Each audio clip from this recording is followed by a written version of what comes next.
t'es énervé. Ouais, hein, fuck, hein. Putain. Oh. Mort au patriarcat. Bonjour à toutes et tous, bienvenue sur Let's Be Real. Ça fait un petit moment qu'on s'est pas vu parce que... Bah la vie, la flemme, le mauvais temps. Beaucoup le mauvais temps qui ne faisait pas qu'on était motivés. Là il fait beau, on est motivés, donc on le fait, voilà. Et du coup, de quoi on va parler aujourd'hui? Et bon, on revient au bout d'un mois avec une vidéo pour parler du terme Gold Star lesbienne. Si vous connaissez pas ce terme, on va vous l'expliquer et dire pourquoi c'est nocif, pourquoi il faut pas du tout utiliser ce terme. Qu'est-ce que c'est donc Gold Star lesbienne? C'est en gros une lesbienne qui n'a jamais eu de relation sexuelle, quelle qu'elle soit, avec un homme. D'où vient ce terme? Parce que c'est vrai que je trouve qu'on l'entend moins maintenant, même si moi je le vois beaucoup sur Twitter. Enfin beaucoup. Là où je le vois, c'est surtout sur le Twitter anglo-saxon. Et du coup, ça vient d'où? Ben, en fait, on ne sait pas trop. D'après des recherches intensives sur Internet, il y a certaines personnes qui pensent que ça a peut-être été utilisé pour la première fois sur la chaîne MTV. D'autres qui pensent que c'est né tout simplement dans la rue. Et après, la plupart des personnes, je pense, l'ont entendu comme moi pour la première fois dans The L Word. Parce qu'il y a eu un épisode où il en était fait mention, sous un jour plutôt positif en plus. Voilà, bon, c'était les années 2000. Hein, oui, voilà. Avec tout ce qui n'allait pas. Peut-être que c'est eux qui ont inventé ce terme finalement. Ou non, en même temps non, parce qu'elle le disait comme un truc qui existe. Oui, comme si tout le monde savait ce que c'était. Donc je sais pas. Donc on sait pas vraiment d'où ça vient, il y a plusieurs hypothèses. Je pense que c'est à partir de Gold Star lesbienne, il y a aussi plein d'autres termes qui sont arrivés des autres rangs de lesbiennes, gros guillemets, hein. Et il y a eu des termes Platinum Star, Platinum Gay, Lone Star lesbienne. Lone Star lesbienne, du coup, c'est une femme qui n'a couché qu'avec une autre femme dans sa vie. Mais oui, donc nous on va parler du terme précis Gold Star lesbienne, mais bon, tous ces termes ils sont plutôt nocifs. Et oui, c'est dans la même servent veine. pas du tout la communauté ou enfin en général quoi. Ça a été quand même assez utilisé plus dans les années 2000 qu'en ce moment je trouve. Mais c'est devenu tellement a thing qu'il y a des sites porno qui s'appellent Gold Star lesbienne quoi. Ouais, quand on a fait des recherches sur le terme, on a juste tapé de base Gold Star lesbienne et le nombre de sites porno qu'on a vu s'afficher sous nos yeux, c'était assez effarant et inquiétant.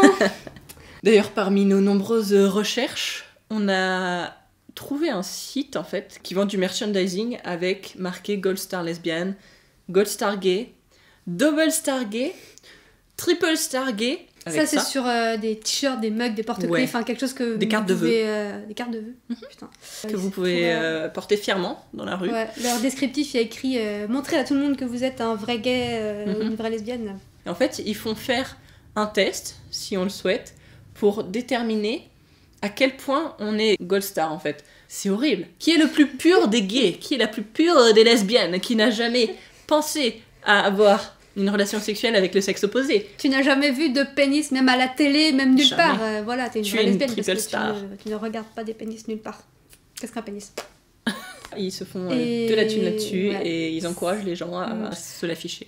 Je trouve ça affreux que ça devienne quelque chose de purement marketing. Ça me donne vraiment envie de vomir. C'est vraiment dégueulasse. Du coup, ce terme qui a été assez populaire à une époque, moi je l'avoue, personnellement, j'y ai vraiment adhéré quand j'étais ado parce que j'ai découvert ça dans The L Word, qui était une série que j'adorais, qui m'apprenait plein de choses et tout. Et elle te parle de ça comme d'un truc cool. Et toi, t'es là, ah, moi aussi je suis une Gold Star lesbienne. Ah, bah c'est cool et tout. Et puis d'un coup, tu te mets à en être fière et tout. Et c'est pas bon du tout, mais bon, enfin, perso, j'ai été prise là-dedans. Je l'affichais et j'étais fière, quoi, pendant une petite période. Oui, bah ça va. Bon, toutes les personnes qui ont vu The L Word, je pense que vous verrez de quoi on parle, parce que c'est un moment, je sais pas, qui m'est resté dans ma tête, mais en tout cas. Et du coup, comme elle présente ça comme un truc archi cool d'être Gold Star lesbienne, genre, t'es une fausse lesbienne si t'es pas une Gold Star, et moi, c'est un terme qui m'a fait culpabiliser quand j'étais jeune quand même, etc., et ça m'a pas aidé du tout, personnellement. Ouais, donc en gros, ça marque l'esprit de tout le monde, mais ça a des effets différents selon où tu te places là-dedans, quoi.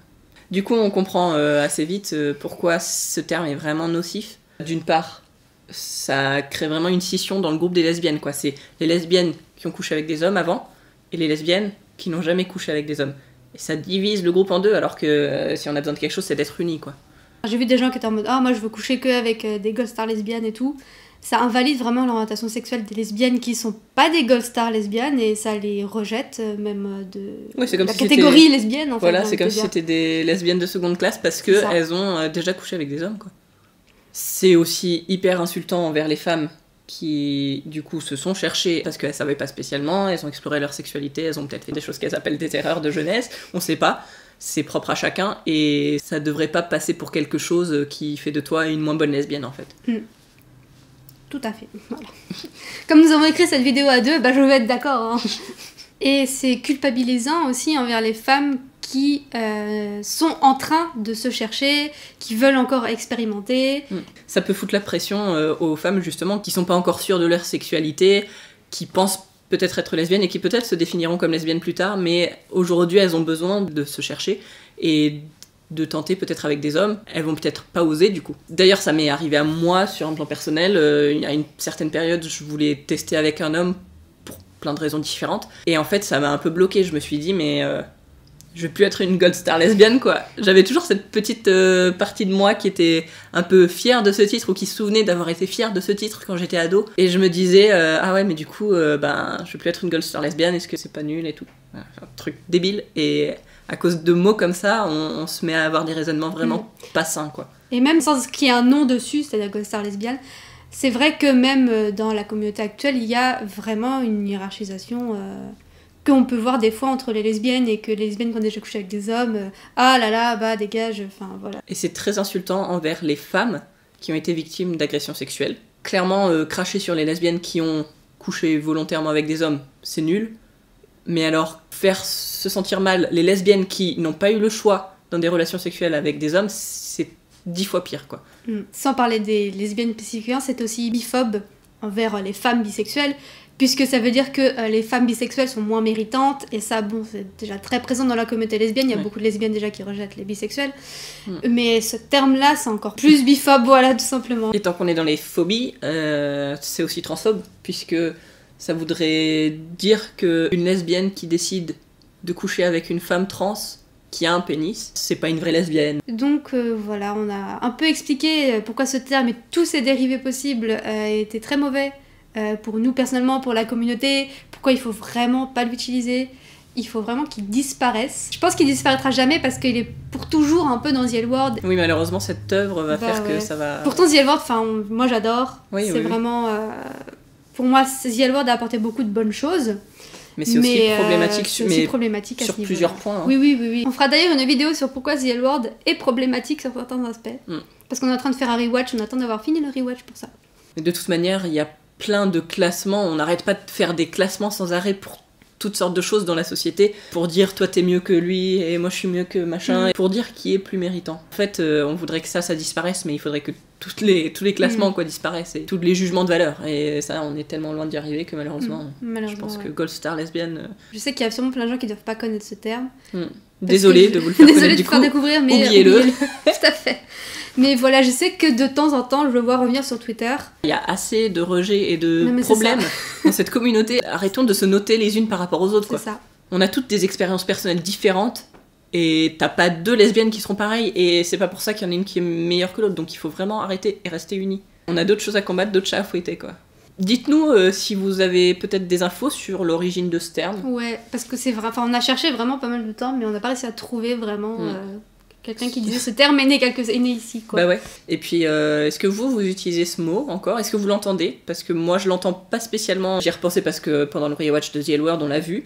Et puis là, Noémie a rebondi en disant mais moi, j'en vois toujours passer sur Twitter. Voilà. Est-ce que vous êtes confrontés à ça ? Parce qu'on a expliqué pourquoi c'est nocif, pourquoi ça nous gêne. Est-ce que vous êtes d'accord avec nous ? Parce qu'il y a peut-être des gens qui vont dire non, c'est bien. Enfin, voilà. Si vous trouvez que c'est bien, je comprends pas trop pourquoi, mais si vous voulez nous expliquer, écoutez, on vous écoute, hein. Enfin, on vous lit. Donc voilà, c'était un peu tout ce qu'on avait à dire sur le terme de Gold Star lesbienne. On espère que vous aurez apprécié quand même cette petite vidéo informative si vous ne connaissiez pas ce terme. Dites-nous si vous voulez qu'on fasse plus des petites vidéos peut-être informatives sur des choses de la communauté plutôt lesbienne, parce qu'on va pas parler pour des personnes transgenres ou des personnes bisexuelles. On n'est pas légitime à en parler, donc voilà. N'hésitez pas, on est sur Instagram où on poste des photographes mignonnes de nous. Sur Twitter où on poste un peu. On est aussi sur Facebook où on poste aussi un peu. Un peu moins. Un peu moins. Abonnez-vous à la chaîne surtout parce que c'est ce qui nous fait le plus plaisir quand même. Voilà, je pense que c'est tout. Et puis sur ce, à la prochaine.